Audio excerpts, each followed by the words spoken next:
Ya salió la nota. Perfecto. Ya tienen todos ahí sus notas. Todavía no tengo la planilla oficial. Cuando tenga, ya voy a poder remitir eso, pero ya es para que todos ustedes sepan las notas correspondientes al primer parcial. Segundo tema. Si alguien en algún momento cuando está rindiendo, como pasó con 2 o 3 casos Robert. durante nuestro examen parcial, es, además, Robert, avísenme, eso es importante. Entonces, o avísenle a Tania o avísenme a mí, pueden escribirme en el Classroom, donde sea, el hecho de que alguien tiene problema durante el examen o que tuvo algún tipo de problema. Entonces, no duden, no dejen pasar y avísenme cualquier inconveniente, sobre todo si tienen inconvenientes tecnológicos. Así como algunos estuvieron demasiado apurados, yo habilité en el Classroom 5 minutos antes de que se habilite el acceso. Y no les daba acceso por eso. Después, desde la 1 les iba a dar acceso. Y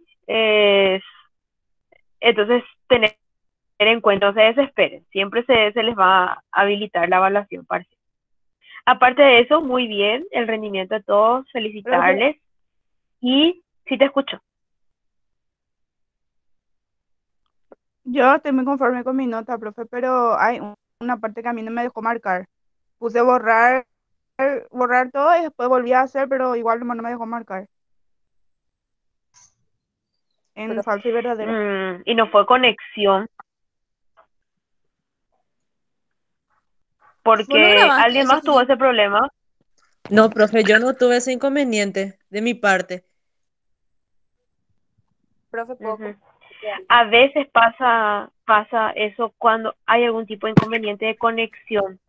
Entonces, si pasa eso, avísenme y tienen que ingresar de nuevo al examen. O sea, es como salir y volver a entrar. Creo que Entonces, el único que tuvo problema, profe, creo que fue Robert. sí, Robert tuvo Sí. un problema que ya solucionamos y después no sé quién me avisó que tuvo un problema, pero que solucionamos en el momento también. Profe, Sí, Tania.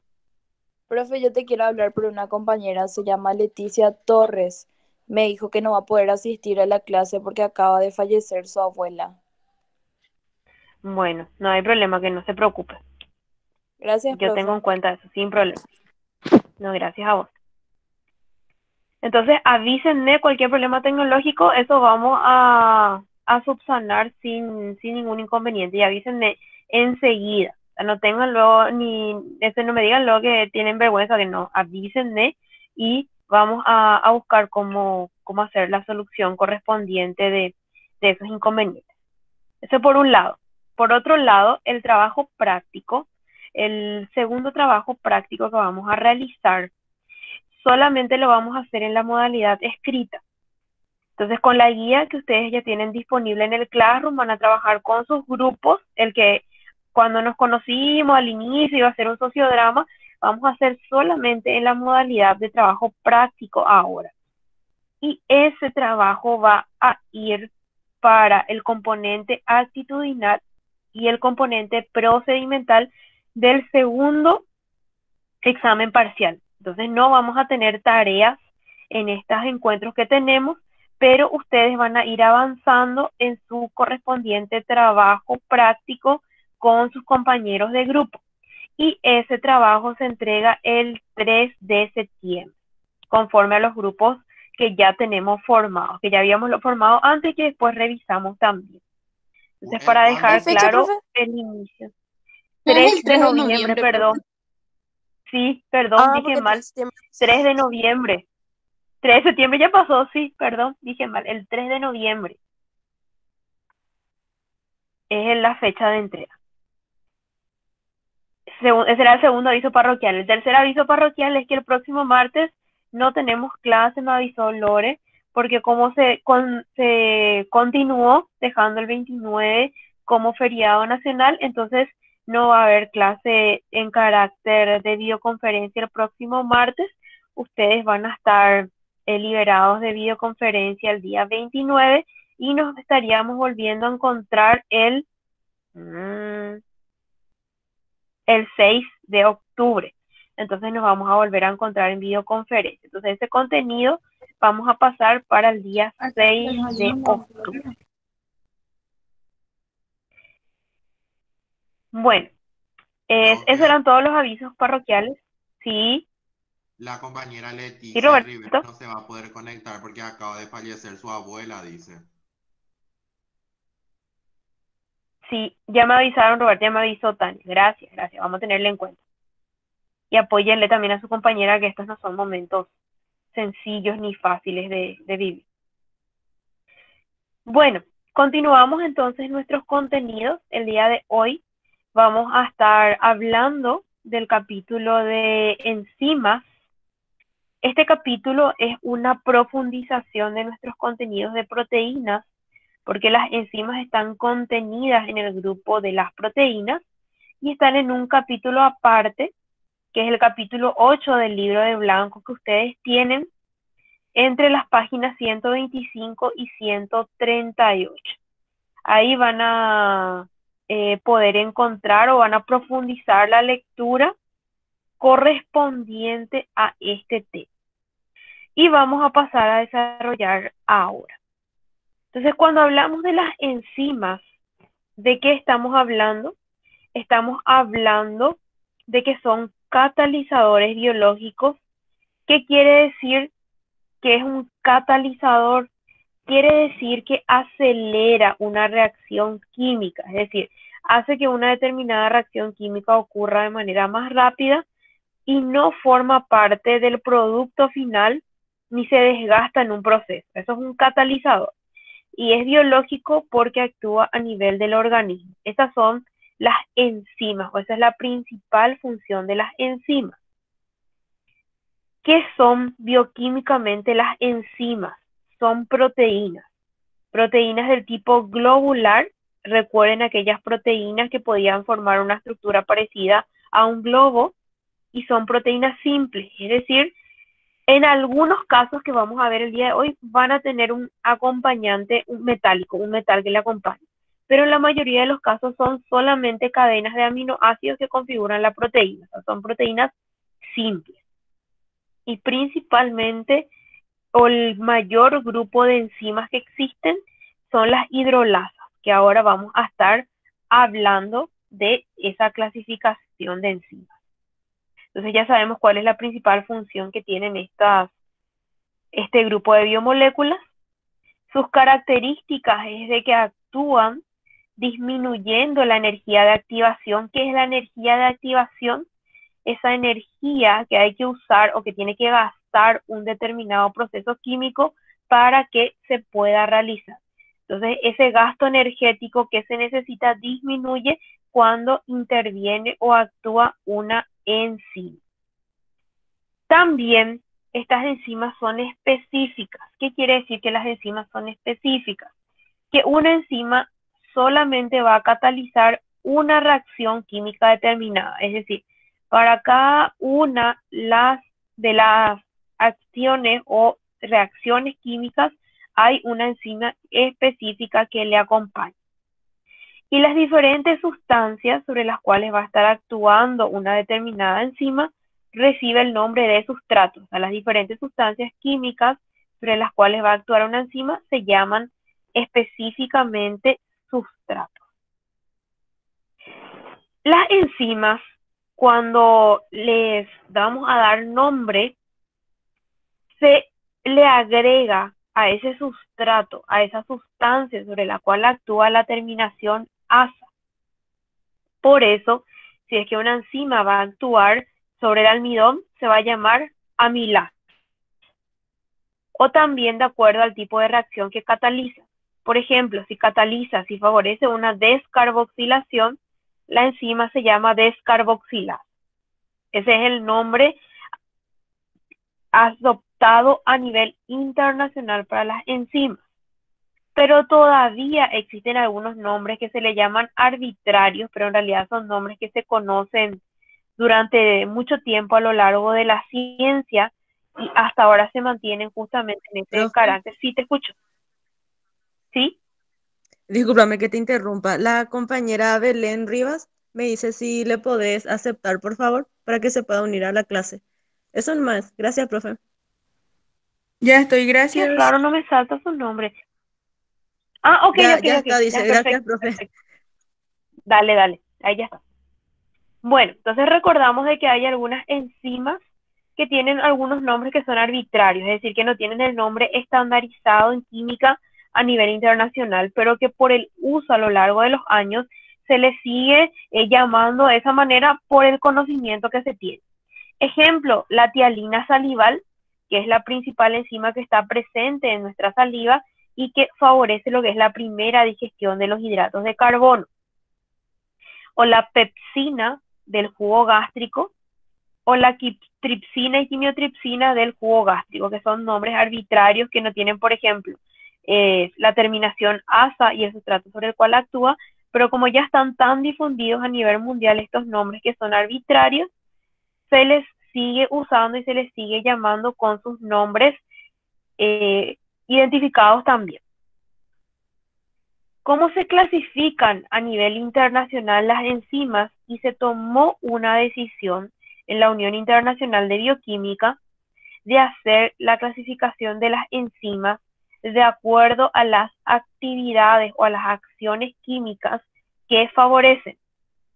Y hay 6 grandes grupos de enzimas.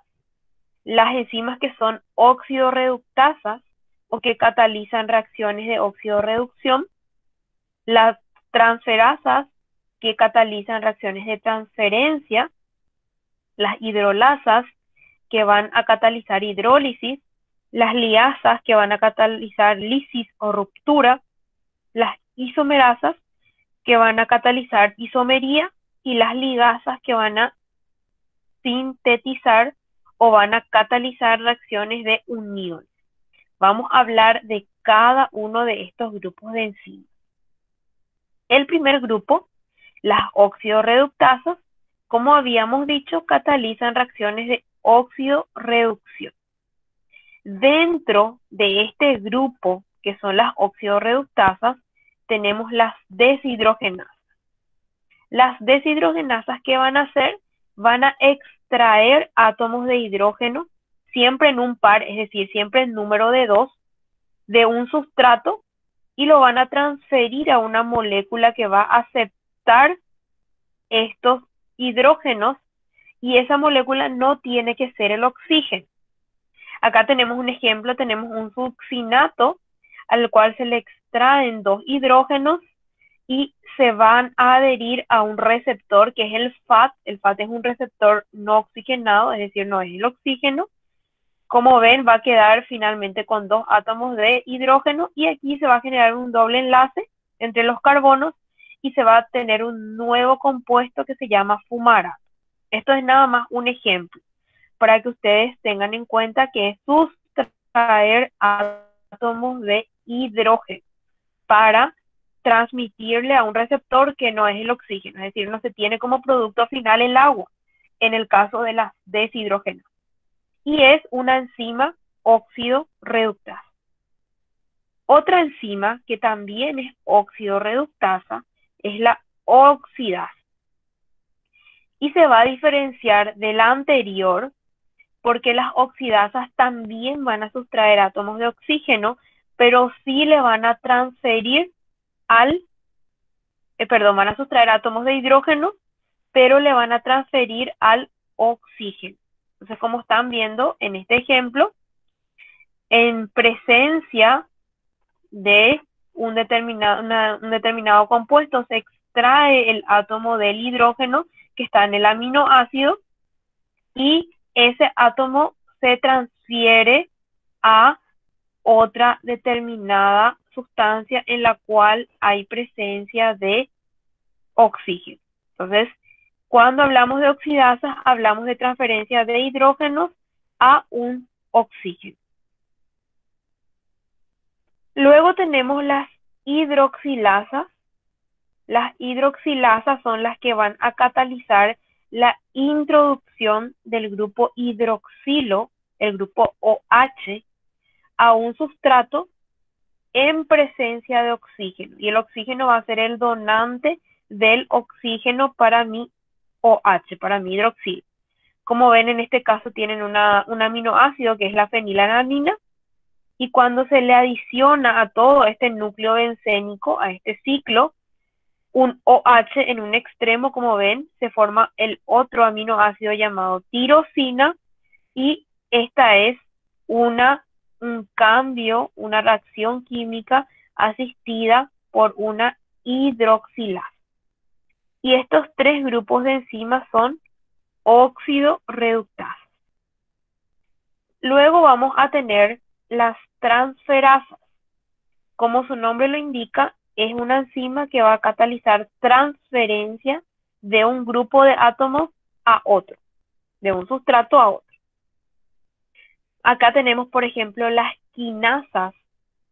Las quinasas son las que catalizan reacciones de transferencia de un grupo fosfato que va a estar siempre provisto por un átomo de ATP a un determinado sustrato.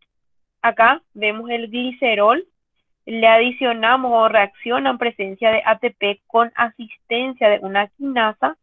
Uno de estos grupos fosfatos se va a unir al carbono número 3 de mi glicerol y se va a formar glicerol 3-fosfato, y mi ATP, que era un adenosin trifosfato, queda como ADP, que es un adenosin difosfato, porque ya perdió un fosfato. Esas son las quinasas. Como ven, es transferencia de un fosfato a un sustrato. Luego tenemos las hidrolasas, que son las que catalizan las reacciones de hidrólisis. La hidrólisis la podemos entender también como una ruptura. Acá tenemos un ejemplo, les voy a mostrar. Tengo la arginina, y ¿qué ocurre? En presencia de agua se me forma el compuesto ornitina más urea, es decir, se me separa en dos mi compuesto arginina, por un lado la urea y por el otro lado la ornitina, en presencia de agua. Esa es la función de la hidrolasa, una ruptura de un sustrato complejo en dos sustratos más simples con adición de agua o en presencia de agua. Y en este caso, como ustedes leen aquí, arginasa es el nombre específico de la enzima que pertenece al grupo de las hidrolasas. ¿Y por qué se llama arginasa? Porque actúa sobre la arginina. Entonces, para recordar la parte de nomenclatura. Luego tenemos las liasas, que van a catalizar la ruptura de una molécula, es decir, también una separación, pero en un proceso diferente al de la hidrólisis, que es el que vimos en el caso anterior, para diferenciar las hidrolasas de las liasas. ¿Por qué se llaman liasas? Porque se derivan del nombre lisis, y el nombre lisis indica separación o ruptura. En este grupo podemos tener, esta es una fructosa 1,6-bifosfato, y se puede separar en dos compuestos de 3 carbonos cada una, la hidroxicetona fosfato y gliceraldehído 3-fosfato. Como ven, aquí no hay adición de agua para la separación de esta primera sustancia, sino que directamente la enzima cataliza, favorece la ruptura en dos compuestos más sencillos. Este es el caso de las liasas. Luego tenemos las isomerasas, que son responsables de la formación de los isómeros ópticos. Recuerdan que en hidratos de carbono hablamos mucho de isomería. Entonces, isomerasas son responsables de procesos de isomería óptica, isomería geométrica o isomería de posición. Entonces, aquí nada más para darles un ejemplo de isomerasas, que en este caso es isomería de función. Acá tenemos, por un lado, glucosa 6-fosfato, y por acá tenemos fructosa 6-fosfato. Acá tenemos el grupo cetona, en el que está más hacia la derecha, en el que está más hacia la izquierda tenemos el grupo aldehído. Entonces, cuando hay una interconversión, hay una isomería, las responsables son las isomerasas. Acá tenemos las mutasas, cuando hay isomería de posición, es decir, cambia el lugar de posición. Aquí tengo en este ejemplo glucosa 6-fosfato, el fósforo está unido a mi carbono 6 y se convierte a glucosa 1-fosfato cuando cambia de lugar al primer carbono el fosfato. Entonces aquí la mutasa es la que cambia el lugar, la posición de mi determinado elemento o en otro caso compuesto que cambia dentro de mi sustrato.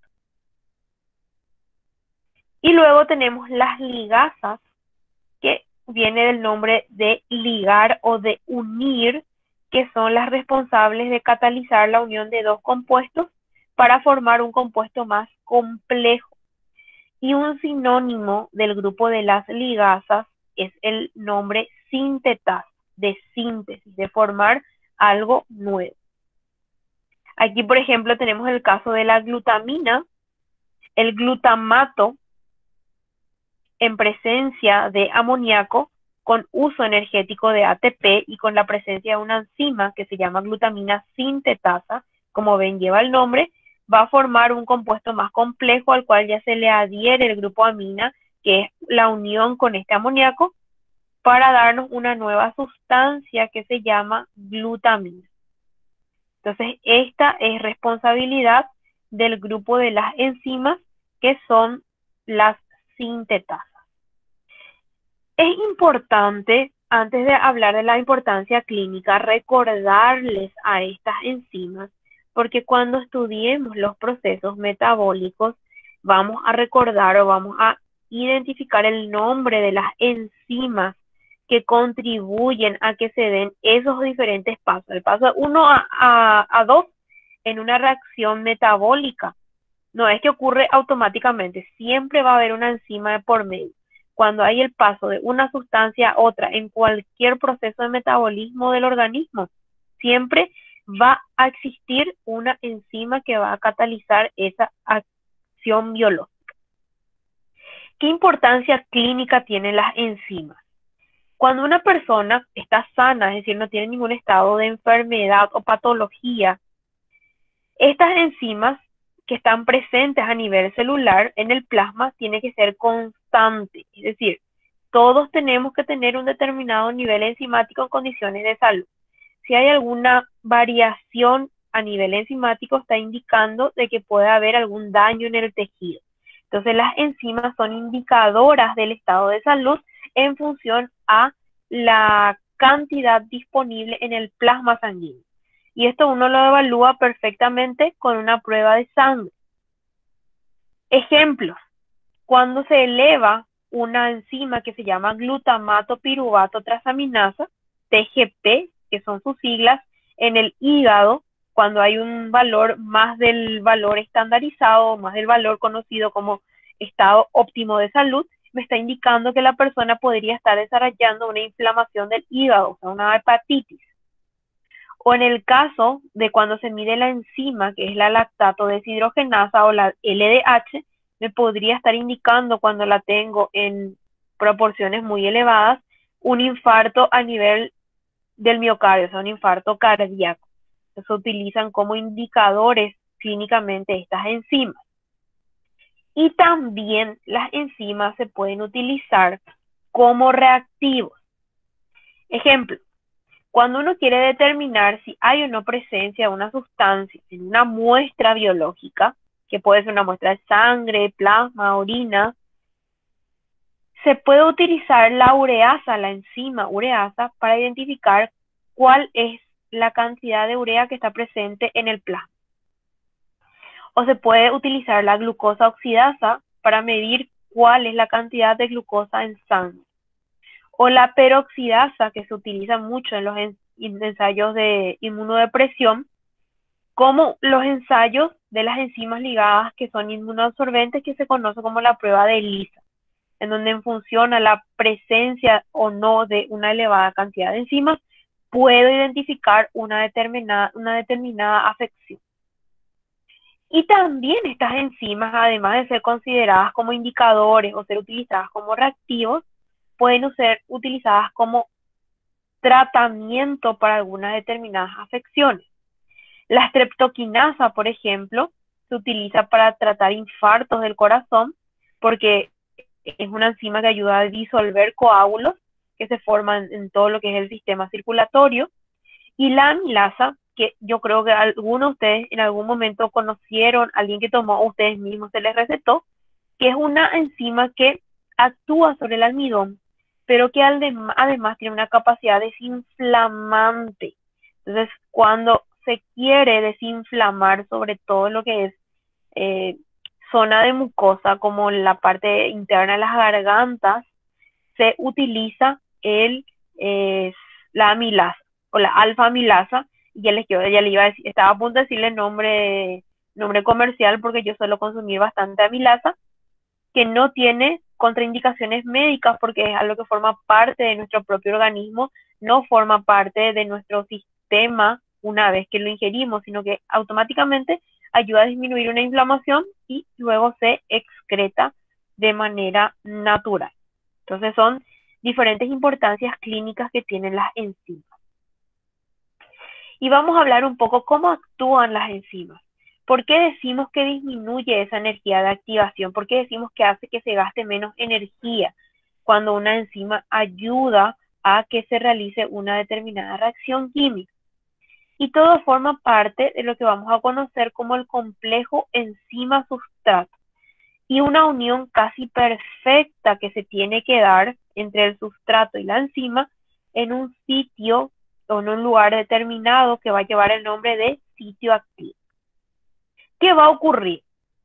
Va a ocurrir de que la enzima se va a unir a un sustrato que va a tener una configuración bioquímica específica y esta enzima lo que va a hacer es identificarle a la perfección al sustrato.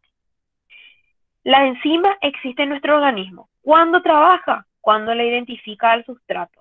Si no le identifica al sustrato, la enzima no trabaja.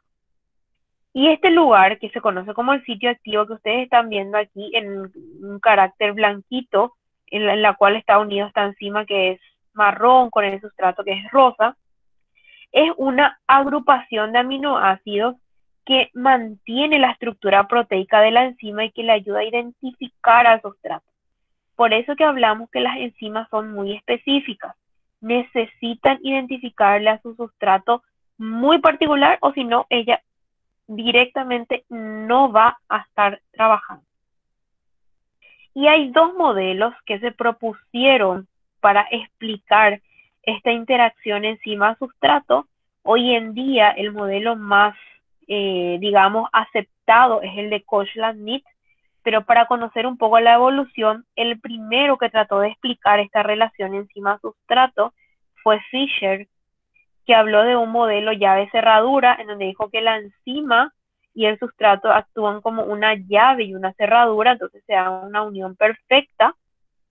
Sin embargo, Koshland y Neat hablan de un modelo de adaptación.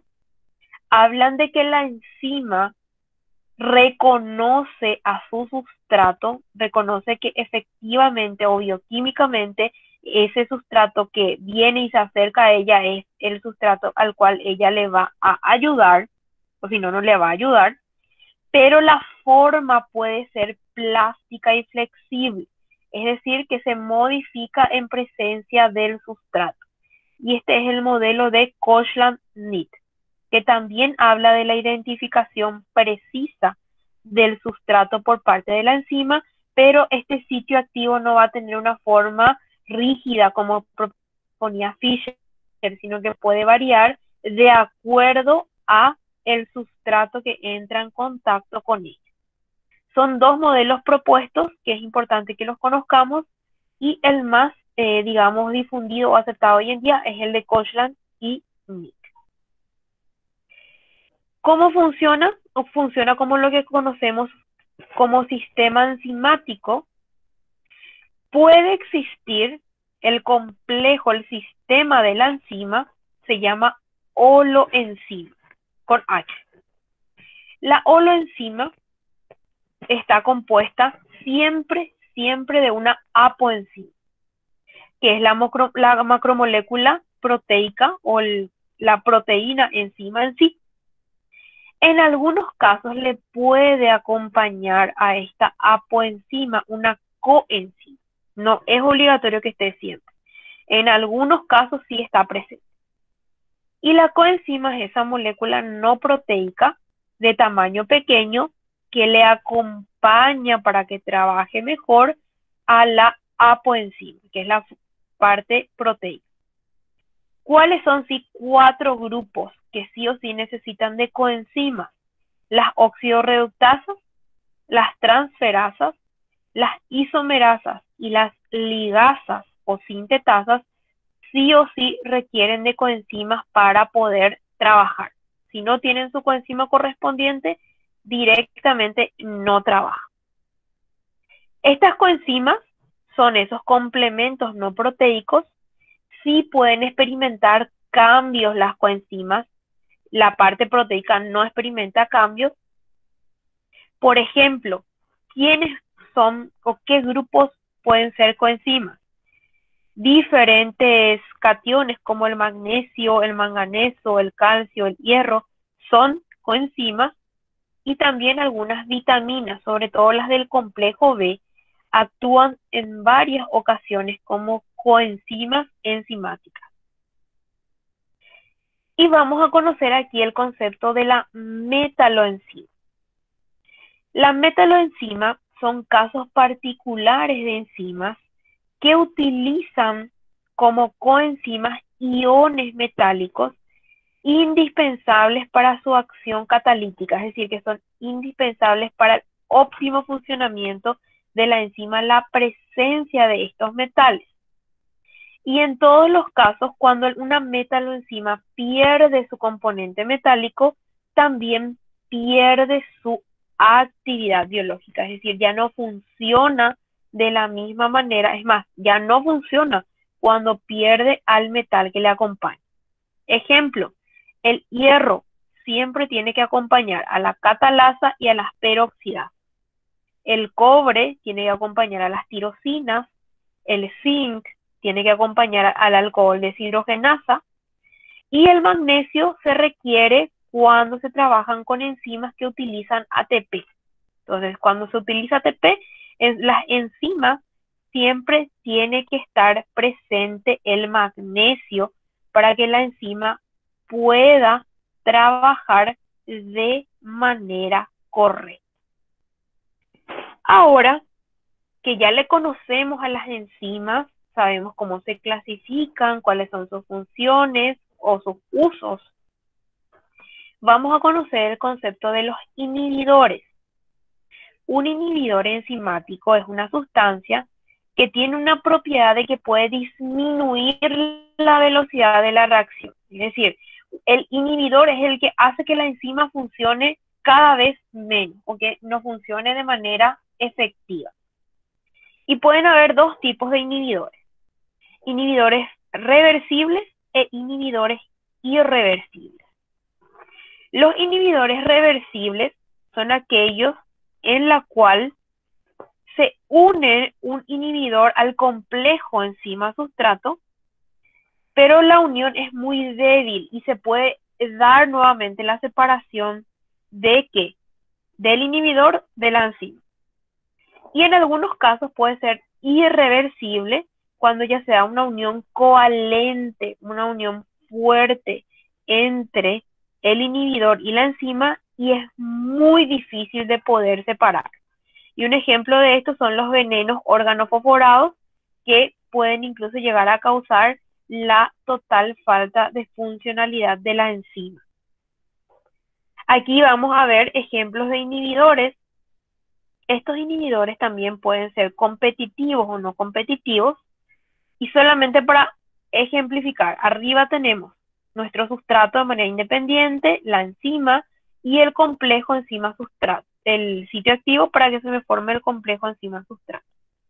Cuando yo tengo un inhibidor competitivo irreversible, cuando el inhibidor, que ustedes ven aquí de un color azul más claro, se une al sitio activo y no le deja, no le permite unirse al sustrato. En este caso, se le llama inhibidor irreversible competitivo porque compite con el sustrato por esa unión al sitio activo.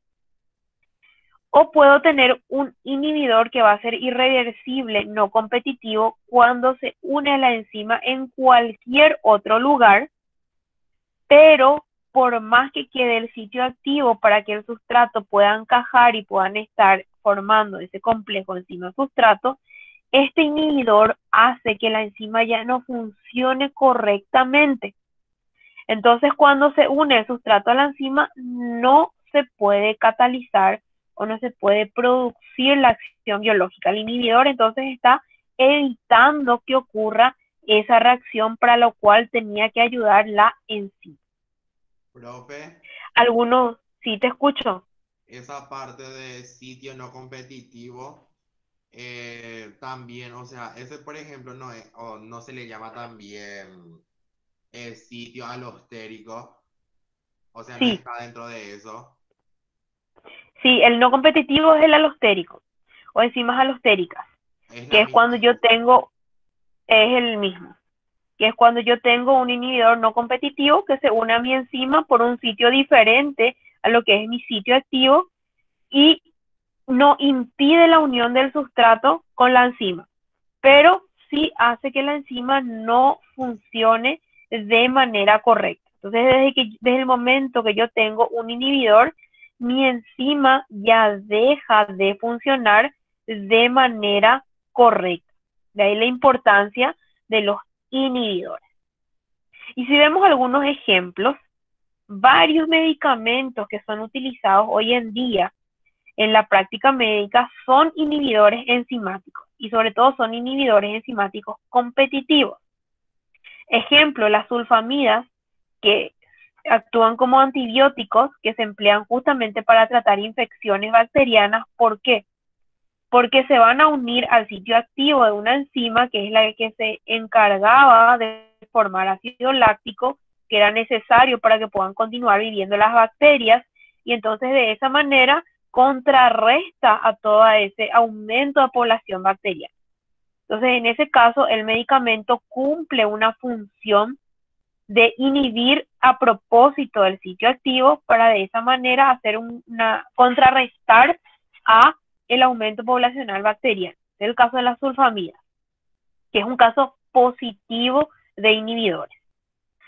Hoy le llamamos de uso médico, pero también pueden existir o se conocen, se identificaron armas químicas que actúan como inhibidores enzimáticos cuando bloquean algunas acciones específicas en el organismo que pueden dañar un órgano o que pueden dañar un tejido específico.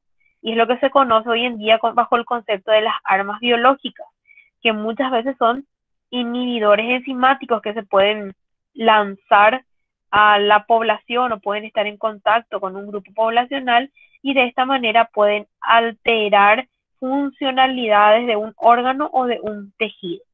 Entonces, ambos casos se puede dar un poco para ver la visión positiva y la visión negativa de estos inhibidores enzimáticos. Profe, Sí, Roberto, sí, ya que te escucho. tocaste el tema de las armas biológicas, eso por ejemplo directo te hacen para matar, o sea, lanzan para matar a una población, ¿verdad? O sea, destruye a todas las personas.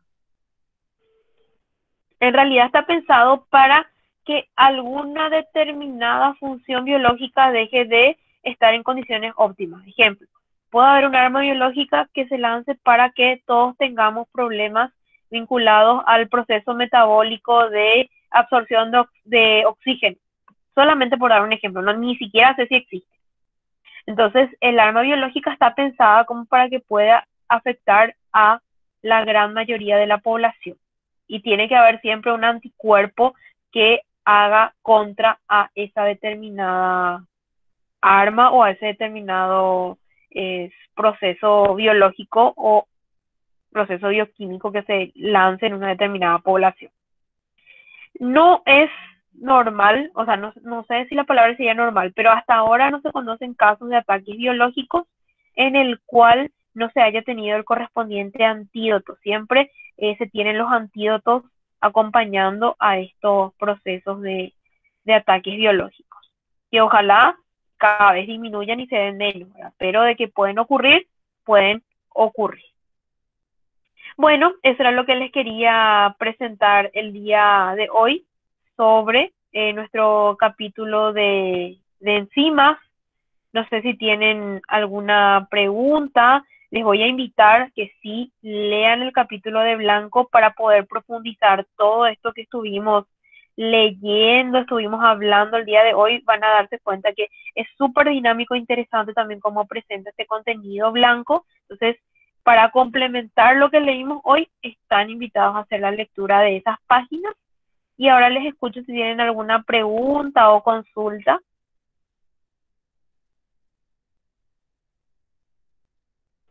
De mi parte no, profe. Bueno, sí, excelente, gracias. De De mi mi parte, parte, ninguna, profe. profe. Gracias. Bueno, Profe, bueno. yo quiero preguntar,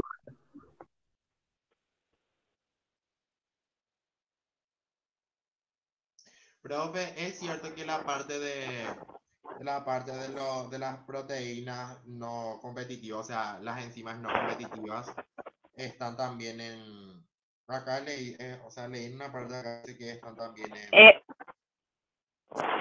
repetime, Roberto, porque no te escuché la primera parte. es cierto que las enzimas no competitivas también están en la membrana mitocondrial. Los inhibidores, o Sí, porque las no competitivas, o sea, son los inhibidores. sí, ¿De eso estamos hablando? sí, no competitivas.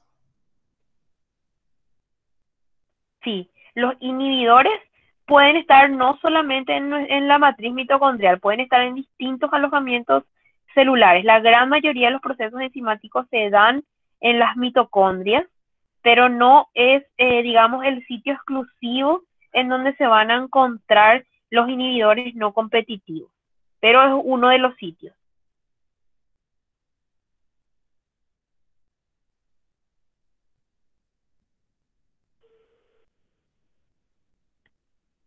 Y a eso también se le considera un proceso irreversible, ¿verdad? No siempre. Hay veces que la inhibición no competitiva puede ser reversible, pero la gran mayoría de la inhibición no competitiva, tanto como la competitiva, son eh, eh, de carácter irreversible. La gran mayoría de los casos sí son irreversibles. Profe, Profe, ¿me escuchas? Sí, te escucha. Que quiero hacer una Ahora le pregunta. escuché a Ariel y le escuché, creo, sí, te escucho, Ariel. Primero las damas. No sé yo, qué, escuché profe, una señorita que quería preguntar. una Erika, pregunta. sí, sí. El trabajo, la monografía que vos nos pediste hacer, no sé si entendí bien, pero ¿va a valer para la segunda parcial o ese va a ser la segunda parcial? No, va a ser, va a ser la puntuación para la parte procedimental y actitudinal del segundo parcial. Los trabajos dentro de la monografía, o sea, los pasos dentro de la monografía que ustedes van a presentar. Aparte, vamos a tener nuestro examen que va a ser de la parte conceptual.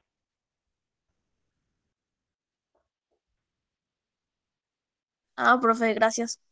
Perfecto. Ariel, te escucho. Yo, profe, te quería preguntar sobre. Quería saber si es que estas clases, yo veo que dice grabando. Estas clases están todas en el Classroom para poder ver de vuelta, porque hay cosas que entiendo de esta clase y de las otras clases, pero siento que me falta información para entender bien qué es lo que pasa. Y quiero dedicarme un sábado, que sentarme y ver 6, 7 clases de seguido y eso. ¿Hola? Sí, todas las versiones están en... ¿Hola? Sí, ¿Ahí te me escucho. escuchas? Sí, te escucho. Perfecto, sí. Todas las grabaciones están en las respectivas clases. Por ejemplo, cuando está el tema 1, en el cual hablamos sobre bioelementos, está también la grabación. Eso vas a encontrar y están vía YouTube. Entonces, de esa manera es más liviano cuando ustedes quieran ver o quieran descargar. O sea, les va a consumir menor paquete de datos de Internet. Todo eso, ustedes lo van a tener y lo tienen lo disponible en todas las clases. Te Entiendo, gracias recomiendo por... siempre, Ariel, Sí, sí. de nada, pero sabes que te voy a recomendar porque yo sé que Ujú. te va a ayudar a vos, así como a tus compañeros. Por ejemplo, lean el material, lean el libro y vean después la clase. Entonces van a decir, ah, sí, esto era por aquello o esto habría sido esto. Entonces les va a ayudar, por un lado, la lectura y por otro lado, ver o escuchar el video, porque son dos procesos distintos dentro de nuestro cerebro que es importante. Un lado, la lectura, que es más analítica, y cuando recibimos información en un video, que es más expresivo. Entonces, yo les recomiendo que puedan combinar las dos técnicas para poder optimizar todo lo que es el aprendizaje. Está bien, profe. Muchísimas gracias. Eso no Profe, me yo da te quiero hacer preguntas. una consulta también con respecto a la Sí, monografía. sí, te escucho. Quisiera saber si va a ser una monografía descriptiva o sin realizar la hipótesis o tenemos que seguir todos los pasos de la metodología de la investigación. No, la monografía es solamente una monografía de análisis de un tema, o lo que llamamos una monografía de compilación. Yo les recomiendo que lean la guía de actividades. Abajo de la guía de actividades, yo les dejé todo lo que es el formato de la monografía. Entonces, solamente va a ser una monografía de compilación. Ustedes van a Claro. compilar información sobre el tema que les corresponde a cada uno como grupo. Ok, profe, muchísimas gracias. Profe, y cuando, Tenéis por Profe, ejemplo, un grupo tiene el todo su compañero trabajo. Virginio, Esperame un ratito, Roberto, le voy a escuchar a Liz. Sí, Liz. profe, el compañero Virginio hace rato pidió la palabra. Ay, perdón, no te escuché. Espérenme un ratito. Perdón, no te escuché, Virginio. Te escucho ahora. Profe, con respecto al examen, Sí. es que a mí no me sale mi puntaje. Está como entregado, pero no sé si me corrigió. Sí, creo que el tuyo sí, yo creo que sí. Cualquier cosa, eso también voy a aprovechar para decirles a todos. Cuando sí, Virginio, está. Yo te comento que está. Puedes entrar al Classroom y vas a ver en donde están las planillas de notas, puntuación, primer parcial, vas a ver tu puntuación. Y también fíjense en sus correos, porque cuando ustedes le dan enviar al formulario, está configurado para que automáticamente les indique y les llegue a su correo una copia de cuál es la calificación que ustedes tienen. Entonces siempre guarden ese correo porque ese es el aval de que ustedes entregaron su evaluación parcial. Y yo te confirmo que sí está el tuyo, Virginio. Puedes ver después en el aula virtual tu correspondiente calificación. Te tuvo que haber llegado también al correo. Gracias, profe. Perfecto. Bueno, ya me perdí. Liz, ¿vos me querías preguntar algo? ¿Me querías avisar lo de Virginio? Liz, me Sí, quería avisar. profe. Solo Ya, eso ya. no. Quería avisarte nomás. Perfecto. Gracias, Liz. Roberto, me ibas a preguntar algo. Sí, con respecto al trabajo, por ejemplo, antes del 3 de noviembre, si tenemos todo nuestro trabajo, ya te podemos entregar en el Classroom, profe, o sí tenemos que esperar hasta esa fecha para entregar. No, ustedes me pueden entregar cuando ustedes quieran. Incluso yo les digo, si ustedes me entregan antes del 3 de noviembre, yo una vez voy a revisar, solo por dar un ejemplo. Ustedes, el grupo de ustedes, son re pro, se ponen las pilas y me entregan el fin de semana, o uno más digo. Y yo todo lo que me entregan antes del 3 de noviembre, yo voy a revisar, puedo hacer algunas sugerencias o correcciones, volver a enviarles no calificados y van a tener una oportunidad de volver a enviar siempre antes del 3. Entonces, si alguien quiere enviar antes, yo voy a hacer una revisión, les voy a enviar sugerencias y después pueden volver a enviar de manera mejorada sus trabajos. Sí, ¿sabes por qué te digo, profe? Porque en mi grupo, o sea, específicamente trataba de las enzimas, ¿verdad? Y nosotros, por Sí. ejemplo, antes de la pandemia, cuando estábamos en las clases presenciales, nosotros ya terminamos ya ese trabajo. Ay, pero qué guapos. Y por eso te estoy preguntando. Sí, claro que sí. Pueden enviarme yo puedo hacer una revisión y les puedo enviar también retroalimentación, como para que después ustedes ya tengan la tranquilidad de que entregaron su trabajo, Sí, profe, para eso nomás, gracias. sin problema. Bueno, creo que puedo dejar de grabar aquí. Voy a detener la grabación.